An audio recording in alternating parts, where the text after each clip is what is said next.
Ngayong araw magluluto tayo ng adobong baboy na may toge at saka malunggay. Siyempre unang-una mag-isa tayo ng sibuyas at saka bawang.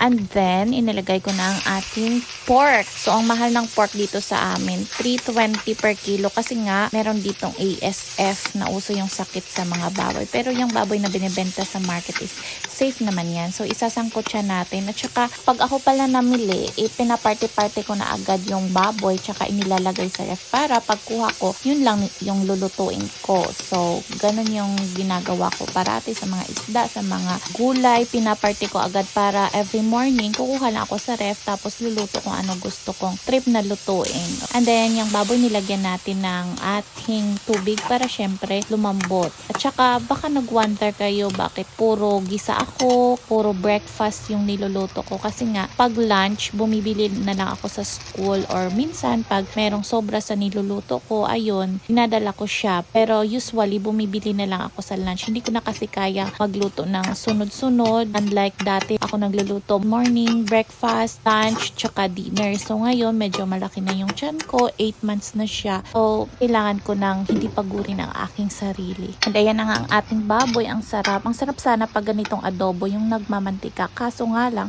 pag ganito, napaparami ako ng kain ng rice. So, kaya ang ginagawa ko, dinadagdagan ko ng gulay. At ayan, meron akong toge na prepare ahead of time. So, yan ang ilalagay natin. At dahil maraming ang malunggay doon sa labas ng bahay, maglalagay tayo ng maraming malunggay. Pampadagdag sustansya sa ating niluluto at saka pampasarap na rin. Beside doon, parang extender na rin natin yung gulay sa ating mga niluluto. Kasi nga 'di ba, ang mahal ng meat ngayon, yung karne, yung baboy. So, lalagyan natin ng gulay para mas dumami ang ating niluluto. And ayan, pagkatapos, eto nga, lalagyan na natin ng favorite kong oyster sauce ang ating niluluto. Pampatamis, pampalinamnam, at pampalasa ng ating adobong baboy. At takpan lang natin saglit. And then after siguro mga 5 minutes, ayan, luto na ang ating baboy na adobo with toge at saka malunggay. Kain tayo mga momshies. First bite, monggo lahat.